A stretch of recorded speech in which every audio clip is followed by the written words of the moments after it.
We all have that one memory, don't we? It isn't always a loud, crashing moment of drama.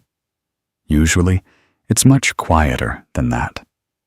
It's a Tuesday afternoon when you were 7, standing in a kitchen that smelled like floor cleaner and old mail, holding a drawing you were proud of, and realizing the person you wanted to show it to was technically there, but not there.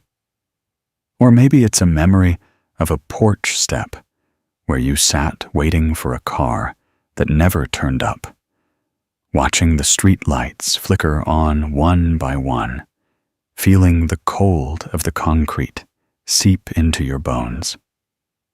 There is a specific kind of silence that lives in those moments, a hollow, ringing sound where a parent's validation or protection should have been. It's the sound of a question asked by a child's heart that never received an answer. We carry that silence into our adult lives, but we rename it. We call it ambition when we work 14-hour days because we're still trying to earn a good job from a ghost. We call it people-pleasing when we become social chameleons, twisting ourselves into whatever shape makes the person across from us happy, terrified that if we show our true edges, we'll be sent back to that quiet kitchen alone. We try to fill that empty chair with everything we can find: achievements, titles, the frantic approval of strangers on a screen, or the heavy weight of being the perfect partner who never has a single need. But no matter how many trophies you put in that chair, or how many people you try to force into it, the chair remains empty, because the void isn't about who is missing now. It's about who was missing then. It is a heavy, exhausting way to live, constantly looking over your shoulder, waiting for a version of enough that never arrives. You might find yourself staring at your life, wondering why, despite all your success or all your kindness, you still feel like a guest in your own home. You feel like you're waiting for permission to finally sit down and exhale. You're waiting for someone to walk through the door, put a hand on your shoulder, and say, "I see how hard you've been trying. You can stop now. I've got it from here." The hardest truth to swallow, and yet the most beautiful one, is that the person you have been waiting for, the one who can finally fill that chair, is actually you. Imagine for a second that you could go back to that kitchen or that porch. Imagine walking up to that younger version of yourself. What would you do? You wouldn't tell them to work harder. You wouldn't tell them to be quieter or less demanding. You would probably just sit down next to them. You would stay. Self-parenting starts exactly there. It starts when you stop running away from the hollow feeling in your chest and you decide to sit with it instead. It's the moment you realize that the adult you are today is the hero that the child you were once prayed for. You have the hands now to hold your own shaking ones. You have the voice now to say the words you needed to hear. I am here. I am staying. You are not a burden, and you are not an afterthought. You have to turn around, walk back into that room of your memory, and pull up a seat. You have to realize that you don't need to earn the right to occupy space. The chair at the table is yours because you exist. When you stop looking at the door for someone else to walk in and start looking at the person in the mirror with that same longing, the silence finally begins to change. It stops being hollow. It starts feeling like peace. It starts feeling like a home you finally built for yourself, with your own 2 hands, out of the very bricks that used to feel so heavy. Have you ever noticed how your inner voice sounds when you make a mistake? When you spill a drink, miss a deadline, or say something slightly awkward in a conversation, there is usually a voice that rises up instantly, almost before you've even processed what happened. It's sharp. It's impatient. It's heavy, with a specific kind of tired disappointment. If you listen closely, you might realize that the tone of that voice doesn't actually belong to you. It's an echo. It's a recording played back from a decade, or 2, or 3 ago. It's the sharp, "Be careful," that felt more like a physical blow than a warning. It's the long, heavy sigh of a parent who looked at your B+ and asked why it wasn't an A. It's the way the room went cold when you showed too much excitement or too much sadness. We carry these echoes within us like they are absolute, unchangeable facts of nature. We walk through our adult lives believing that we are fundamentally too loud, too sensitive, or too much. Or, most painfully, that we are somehow never quite enough to merit the kind of undivided, delighted attention we craved as children.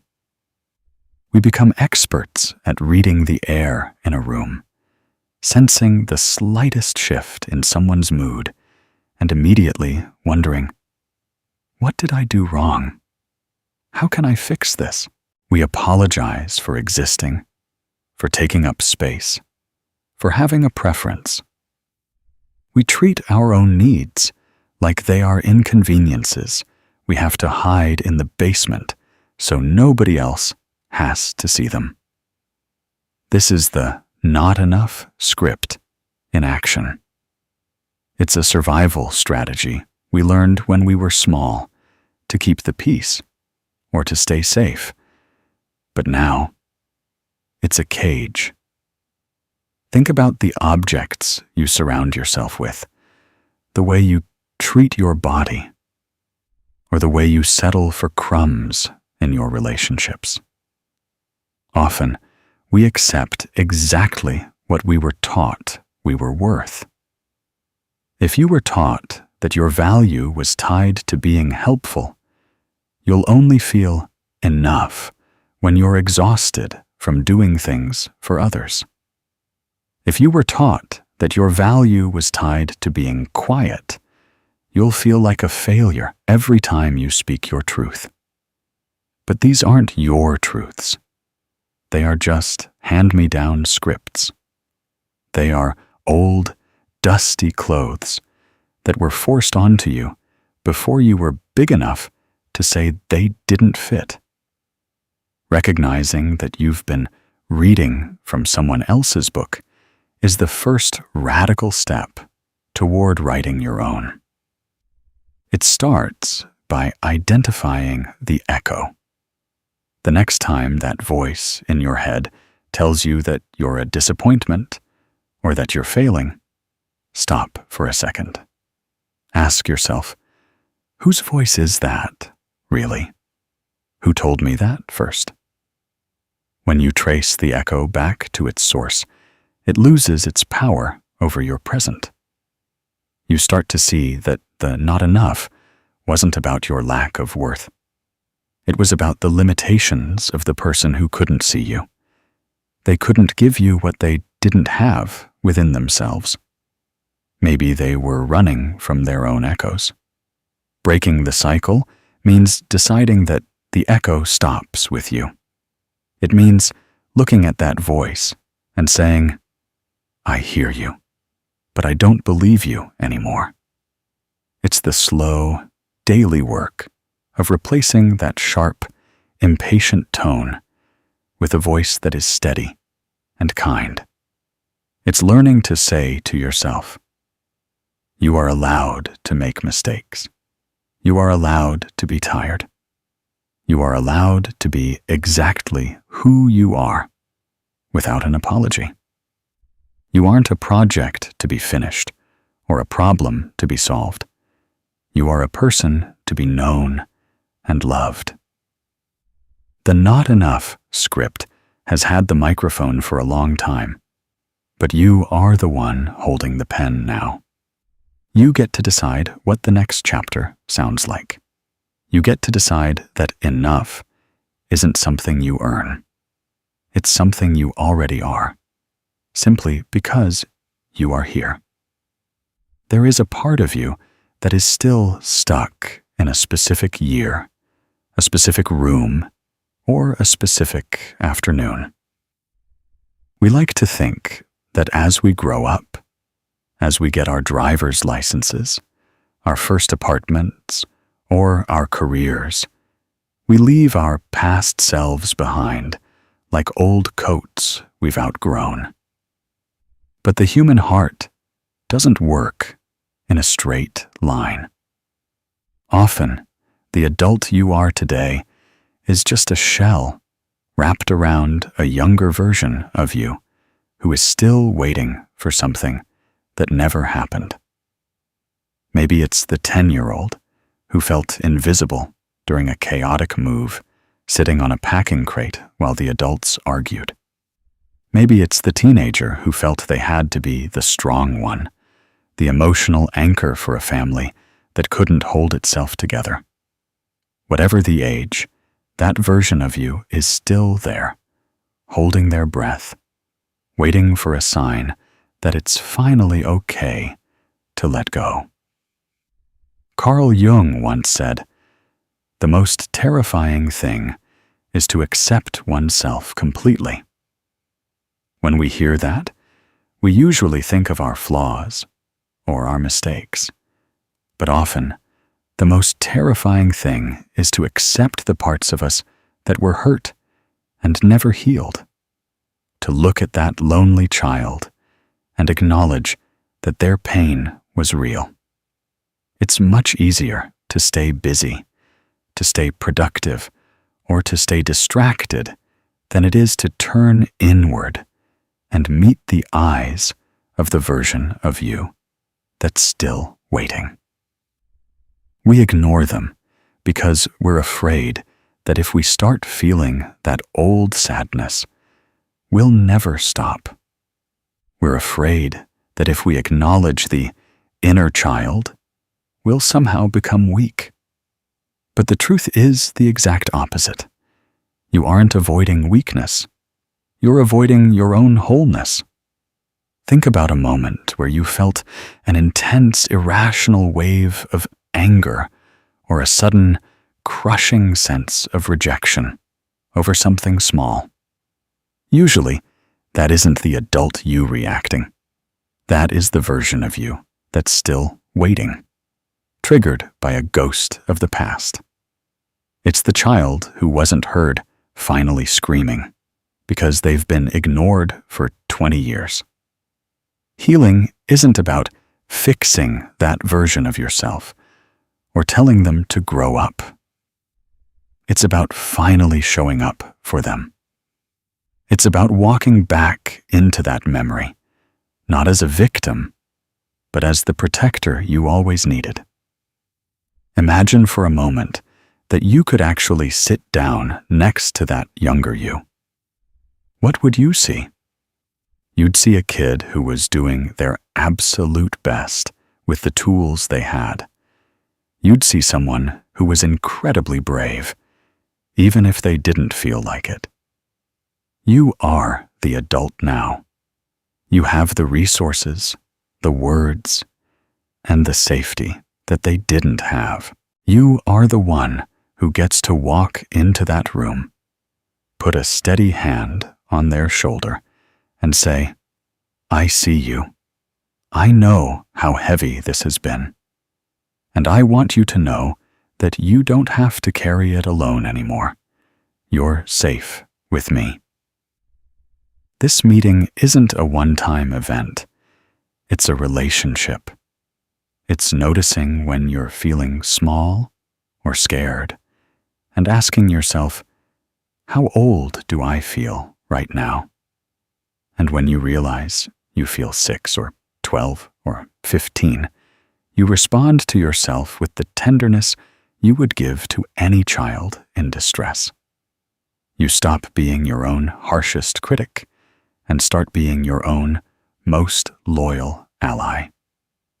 When you finally accept that version of yourself, the terrifying part fades away, and something else takes its place, a profound sense of relief. You realize you don't have to keep running. You don't have to keep pretending that those years didn't happen. You can finally stop waiting for someone else to come back and save you, because you've already saved yourself. You are the parent, the guardian, and the friend you've been searching for all along. When you grow up in an environment where your needs were treated as a burden, or worse, as an invisible inconvenience, you become a master of the quiet life. You learn to tuck your elbows in, to soften your footsteps, and to monitor the emotional temperature of every room you enter. You become a world-class expert at sensing what everyone else needs: the subtle shift in a partner's jaw, the slight coldness in a friend's text, the unspoken tension in a coworker's voice, while your own heart sits in a corner, neglected and starving for attention. For a child who didn't feel safe, safety meant being useful or being gone. It meant having no needs of your own so that you wouldn't trigger the chaos around you.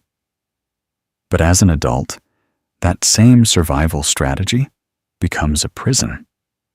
You find yourself exhausted, burnt out, and deeply resentful. Yet you don't know how to stop. This is because your internal compass is still set to survival mode. Self-parenting starts with the radical, almost terrifying act of creating a safe harbor for yourself within your own life. It is the process of teaching your nervous system that the war is over and that you are allowed to put your armor down. Building this safety isn't about grand gestures. It's about the small, daily choices that feel like a betrayal of your old habits. It means setting boundaries that feel incredibly scary at first. Boundaries that make your heart race and your palms sweat, because you're sure they will lead to rejection. It's saying, "No, I can't help with that this weekend," or "I'm not comfortable with how you're speaking to me right now." It's realizing that a boundary isn't a wall to keep people out.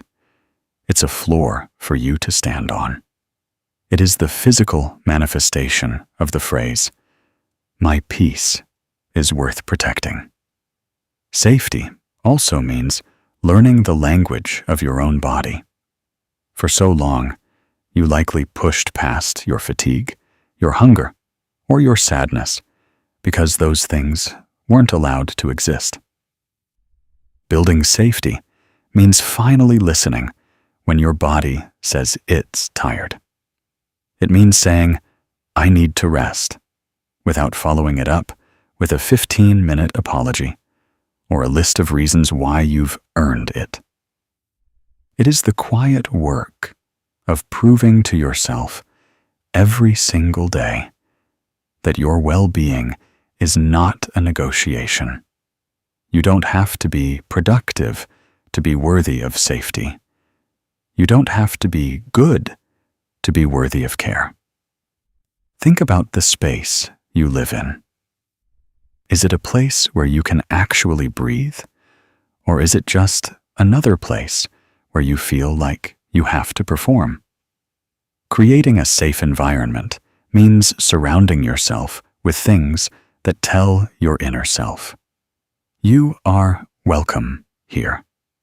It's the way you choose a soft blanket, the way you light a candle when the sun goes down, or the way you finally get rid of the things that remind you of people who didn't cherish you. It's about building a sanctuary where the not enough echo can't reach you. This is a long, slow process of reparenting.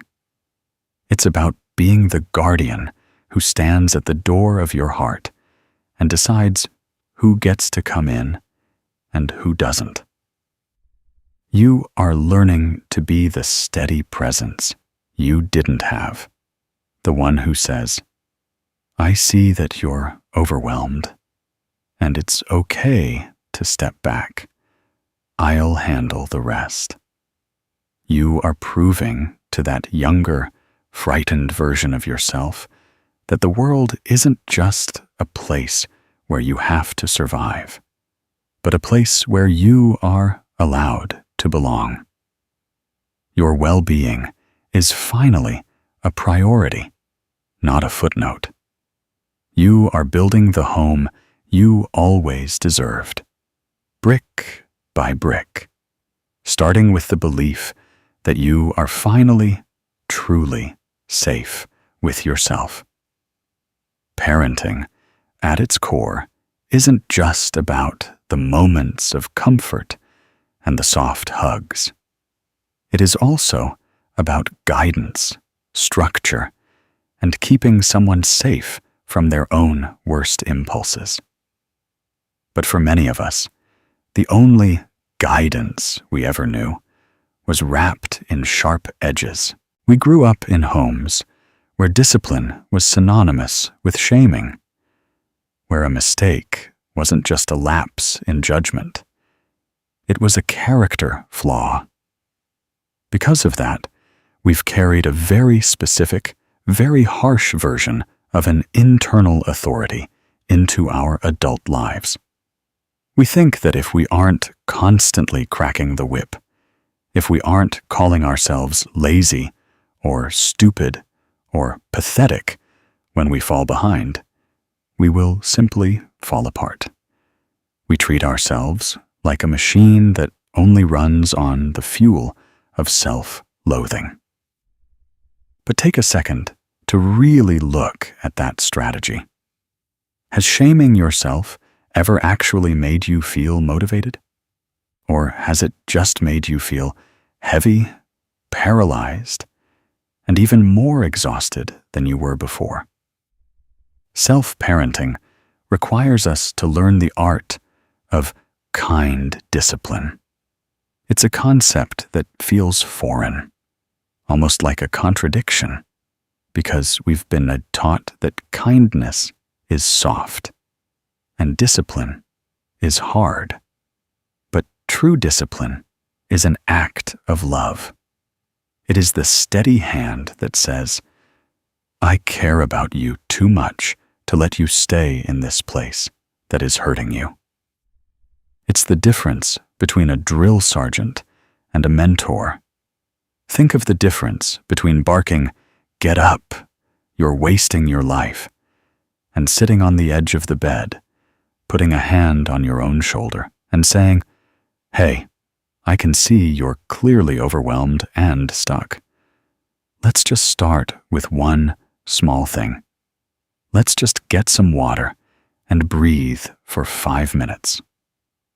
Kind discipline is about recognizing that laziness is almost always just a cover for fear or burnout. When you find yourself procrastinating or when you can't seem to get off the couch, even though your to-do list is screaming at you. A harsh parent would tell you to just get over it. A kind parent, the one you are becoming for yourself, stops and asks, "What is actually happening here? Are you scared of failing? Are you so tired that your brain has shut down?" This shift changes everything. Instead of fighting against yourself, you start working with yourself. You begin to set boundaries with your own habits, not out of a desire to punish, but out of a desire to protect your future peace. It's the way you decide to put your phone away at night, not because you're bad for scrolling, but because you deserve to wake up feeling rested. It's the way you choose to eat something nourishing, not as a diet or a punishment for how you look, but because your body is the only home you have, and it deserves to be fueled well. It's about being a steady presence in the face of your own chaos. When you fail, and you will fail, because you are human, kind discipline is what allows you to get back up without the weight of 1,000 apologies.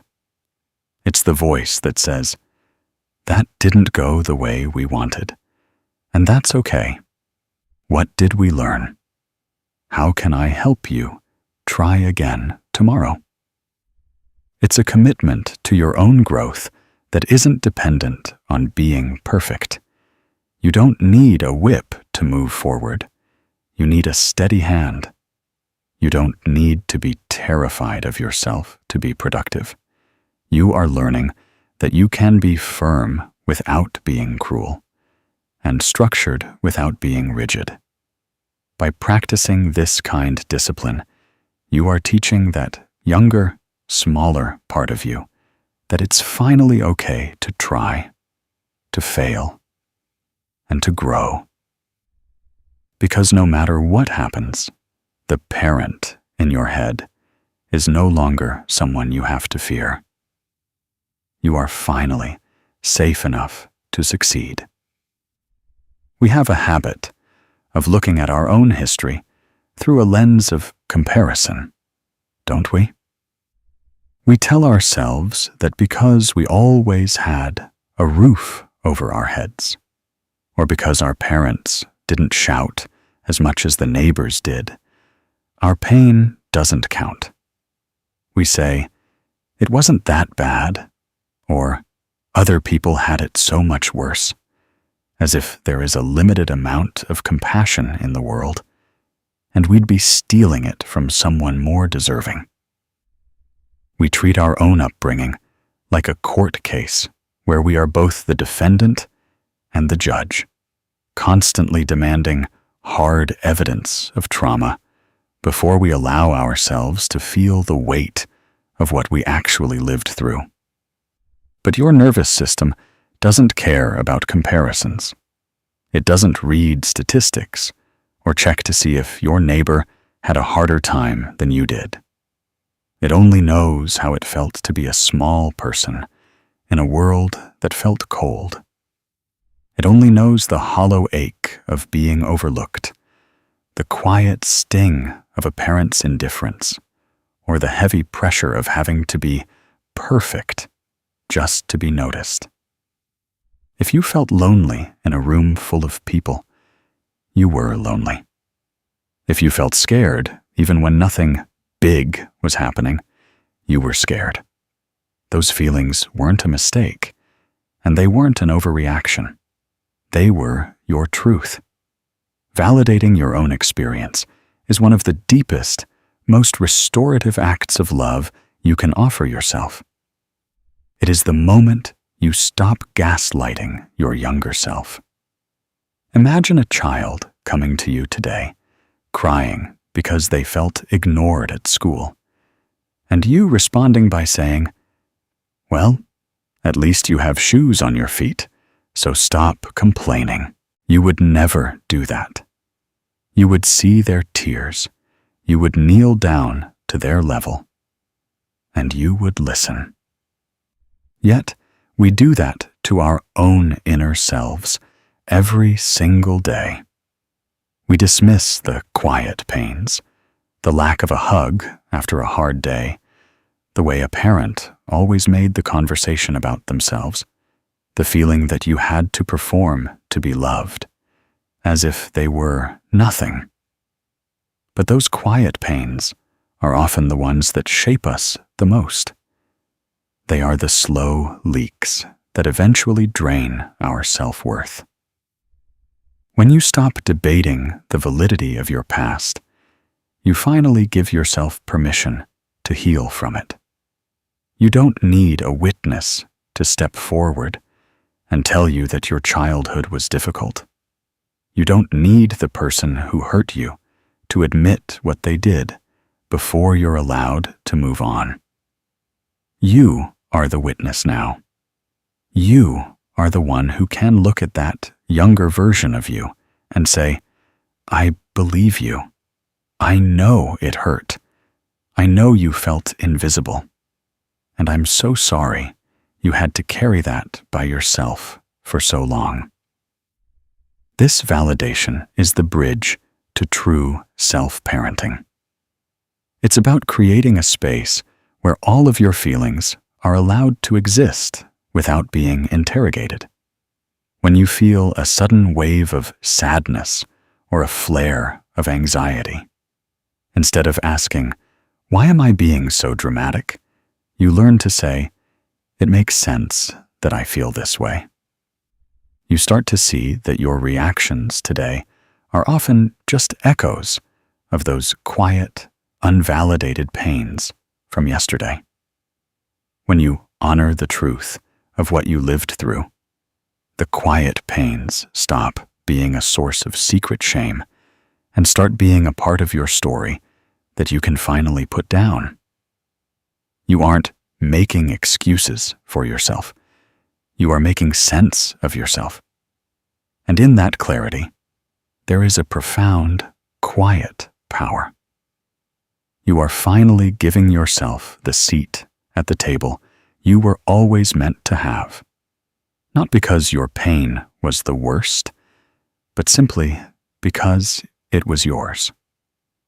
We all have parts of ourselves that we have learned to hide away in the basement of our hearts. We call them our bad traits, the parts of us that we're told were too loud, too sensitive, too angry, or too demanding. As children, we learned very quickly which parts of our personality earned us a smile and which parts brought a cold shoulder or a sharp word. To survive, we performed a kind of internal surgery.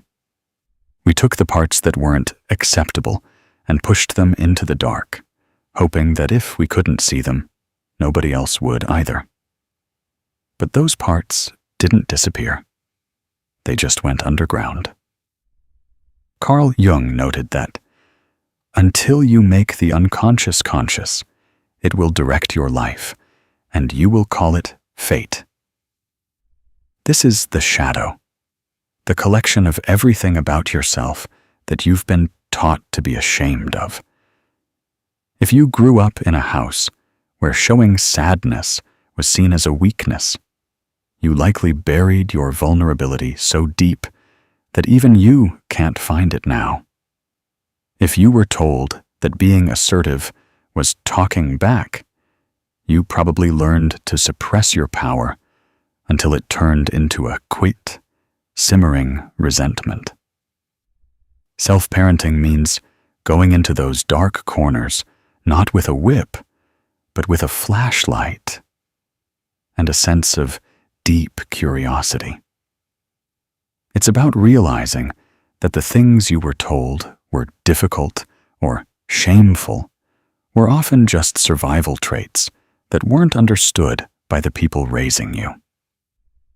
Your sensitivity wasn't a flaw, It was a profound capacity for empathy that had nowhere to go. Your stubbornness was actually a fierce sense of self-preservation. Your loudness was a passion that was simply too big for the room you were in. When you begin to parent yourself, you stop trying to fix your shadow and start trying to integrate it.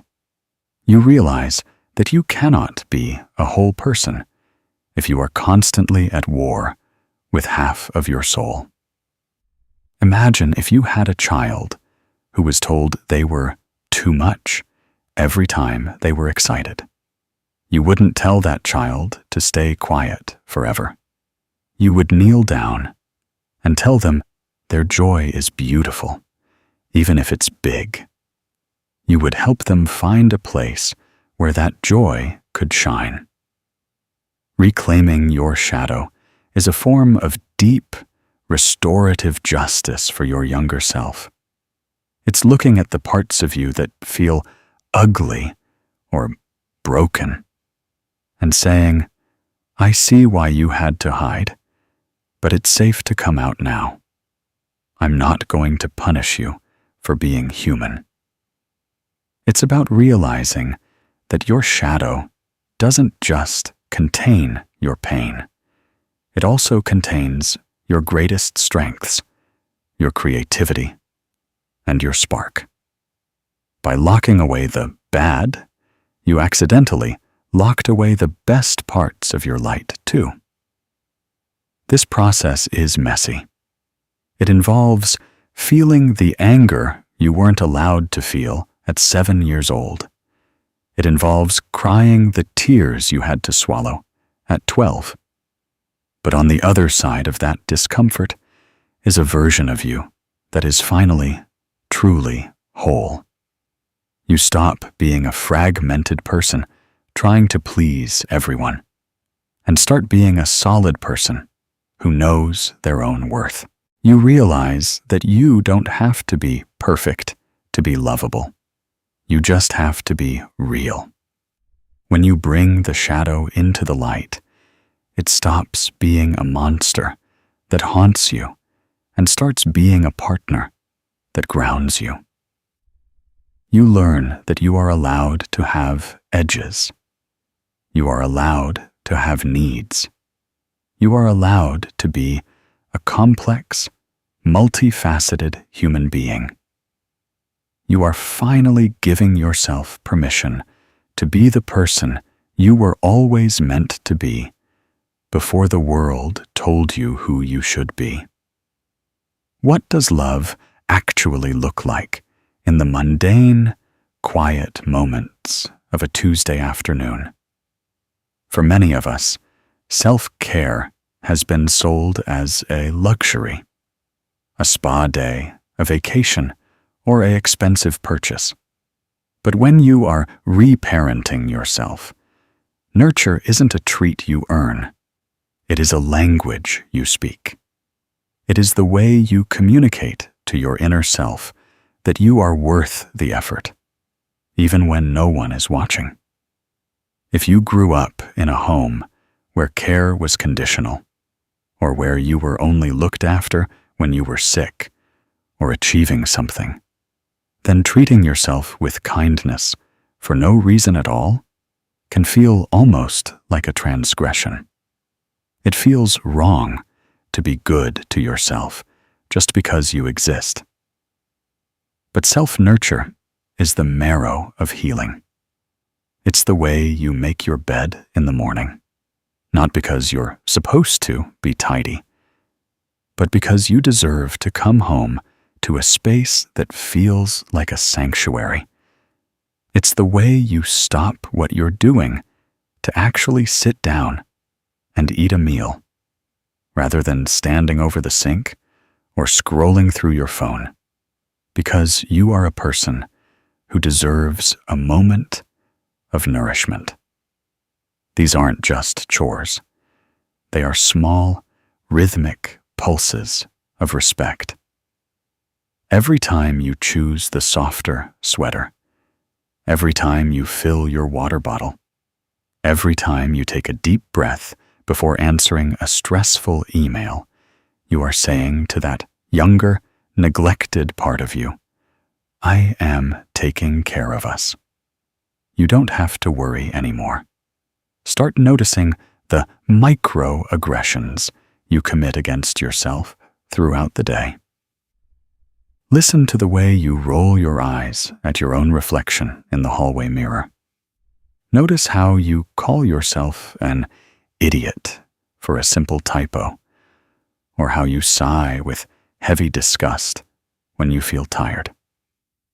Each of these small moments is a reinforcement of that old lack of love. It's like a drop of ink in a glass of clear water. Eventually, it changes the color of everything.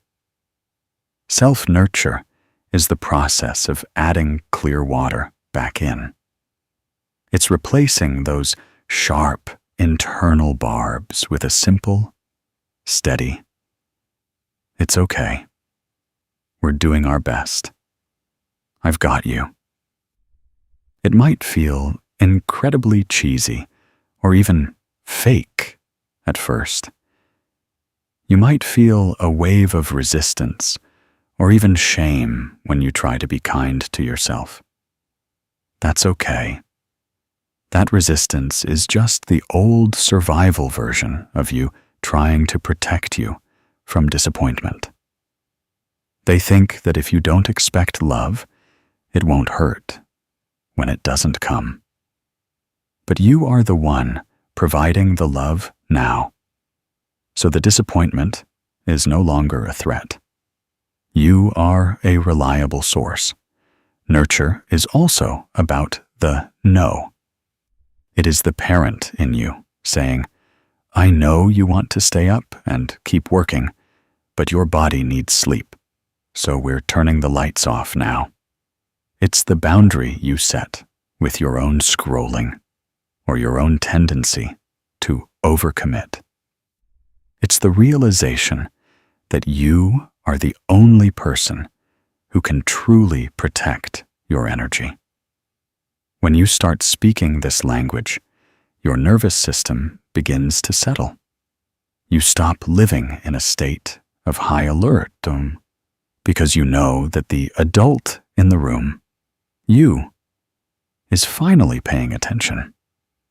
You are learning to treat yourself not like a machine that needs to be maintained, but like a garden that needs to be tended.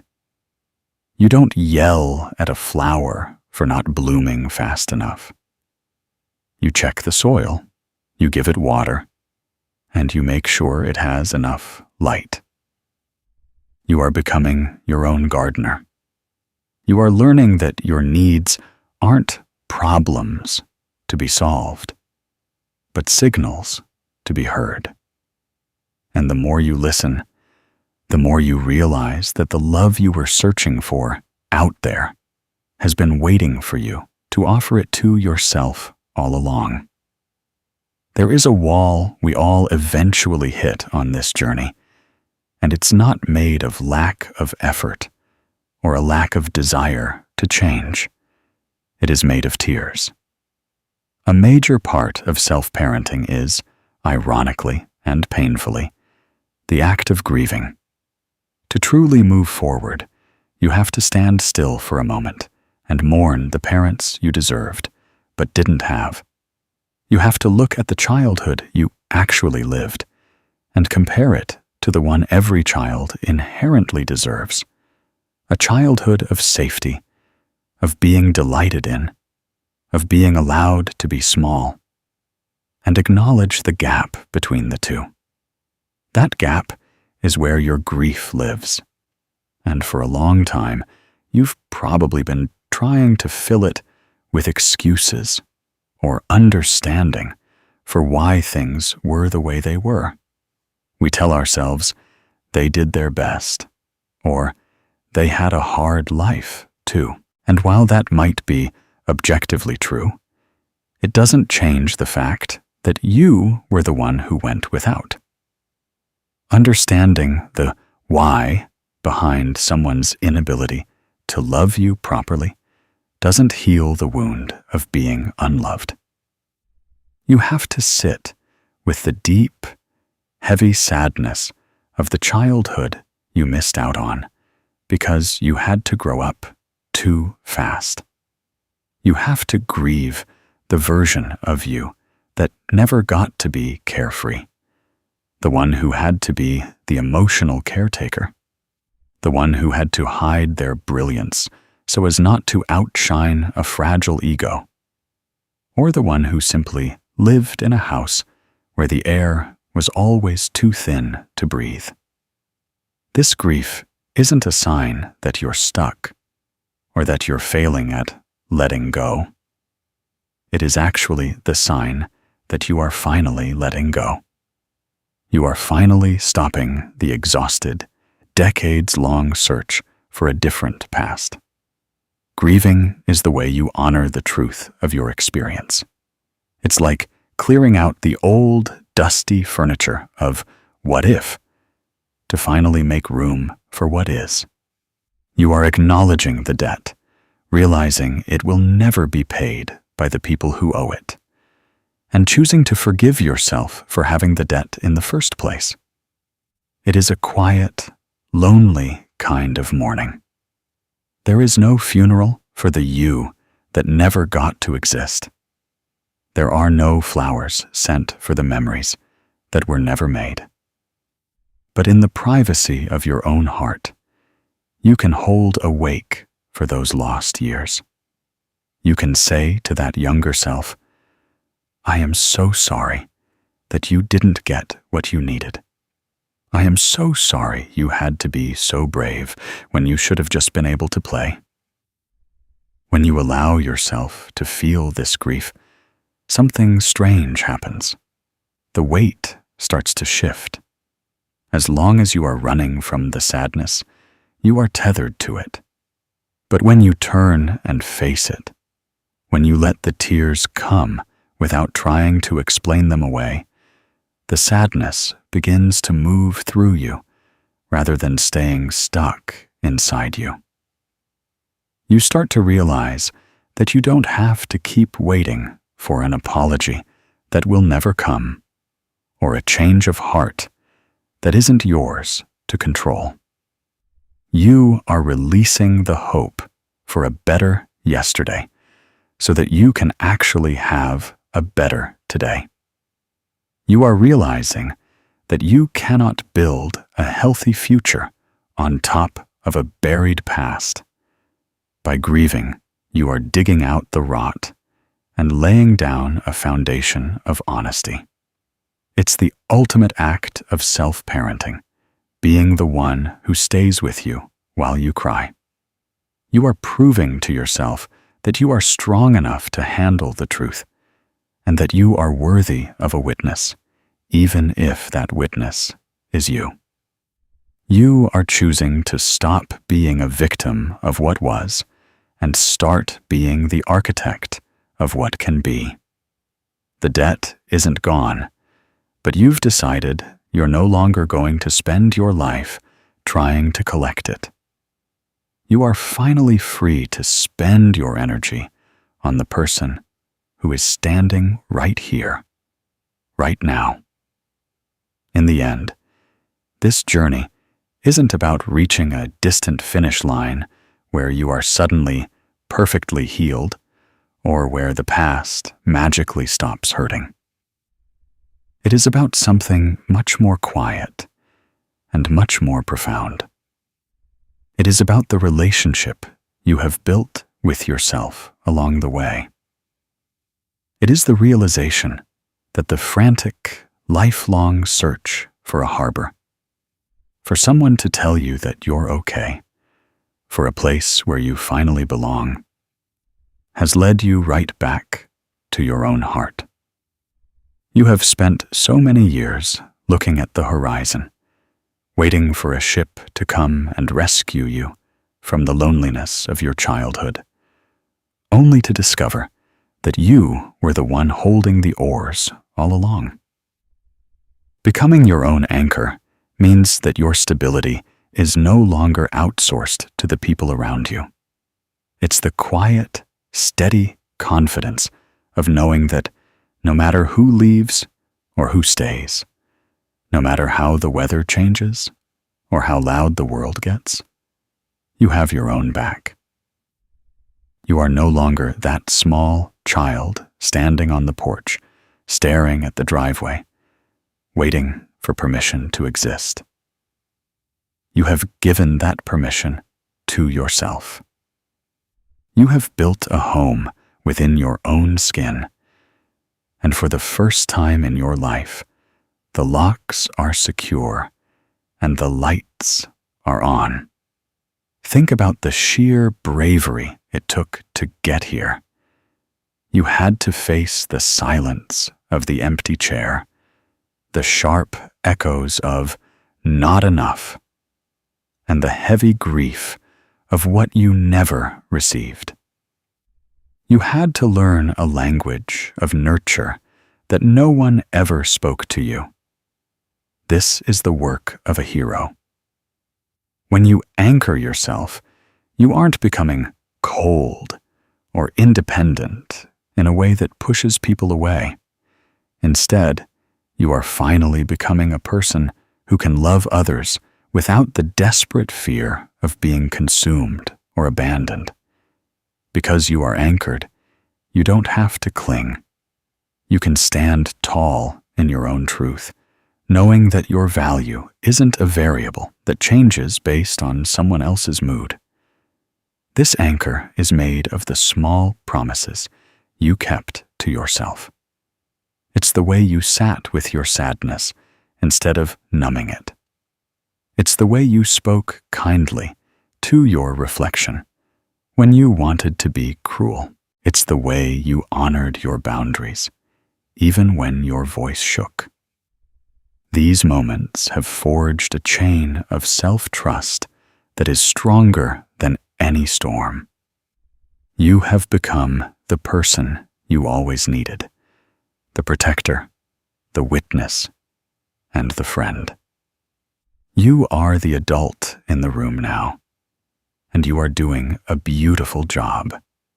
The hollow feeling that used to define you has been replaced by something solid. It's a deep, internal yes. A yes to your feelings, a yes to your history, and a yes to your future. You might still have bad days. You might still hear the old echoes or feel the sting of the quiet pains. But the difference now is that you aren't drifting. You aren't lost at sea. You have a place to return to. You have a center. As you move forward, remember that this love you've cultivated is a flame that can never be taken away. It doesn't belong to your parents, your past, or your critics. It belongs to you. You have parented yourself into a version of adulthood that is defined by grace rather than performance. You are no longer waiting to be chosen. You have chosen yourself. You are the anchor. You are the harbor. And you are finally, truly home. This isn't a journey with a final destination where you can simply check a box and say, you are done. Healing is a rhythmic, living thing, much like breathing. There will be days when the old echoes return with a surprising sharpness, and there will be moments when that empty chair at the table feels heavy all over again. You might find yourself slipping into old patterns of people-pleasing or harsh self-criticism. But the difference now is that you have a map. You know the way back to yourself. You are no longer a lost child in the woods. You are the one who knows how to build the fire and wait for the morning. Self-parenting is an ongoing vow you make to your own heart every single day. It is a commitment to stay, even when it's uncomfortable. It's the promise that you will never again leave yourself behind to make someone else comfortable. Every time you choose to be kind to your mistakes, every time you honor a boundary, and every time you sit quietly with your own grief, you are renewing that vow. You are building a history of reliability with yourself. A history that slowly, surely replaces the inconsistent care of your past. As you walk forward from here, remember that you carry within you an incredible, quiet power. You have done the hardest work a human being can do. You have learned to love the parts of yourself that were once deemed unlovable. You have turned your own desert into a garden. This love you have cultivated isn't a trophy to be displayed. It is a well to be drawn from. It is the steady warmth that will carry you through the seasons of your life. You don't need to be perfect to be a good parent to yourself. You just need to be present. You just need to keep showing up. As you step into this next chapter, do so with the knowledge that you are cherished, not for what you do or what you provide, but simply because you are here. The search is over. You are the one you've been waiting for, and you are finally, beautifully, home. As the echoes of the past begin to settle, you might find yourself standing in a new kind of silence. It's no longer the heavy, expectant silence of a child waiting for a door to open or a voice to soften. It is the quiet of a house that is finally lived in. You have done the work of sweeping out the shadows and reclaimed the rooms that were once locked away. Every time you breathe through a moment of anxiety, instead of shaming yourself for it, you are walking through your own front door. Every time you prioritize your rest over someone else's convenience, you are lighting a fire in your own hearth. You are no longer a guest in your own life, waiting for an invitation to sit down. You are the host. There is a profound, steady grace in realizing that you are the one you were waiting for. The love you have cultivated through this process of self-parenting is the most reliable thing you will ever own. It is a love that doesn't fluctuate with your productivity or your mood. It is a baseline, a foundation, a vow that says, I will not leave you. As you move into the world from this place of centeredness, you'll find that you move differently. Your shoulders are a little lighter. Your voice is a little steadier. You aren't looking for a savior anymore because you've already been saved by your own compassion. If this reflection brought you a sense of peace or helped you see that younger version of yourself a little more clearly, I'd love to hear from you in the comments. Which section of today's script felt the most like home to you? Sharing your experience not only helps you process your own journey, but lets others in this community know they aren't alone in theirs. Thank you for watching, for listening, and most importantly, for showing up for yourself today. I'll see you in the next video.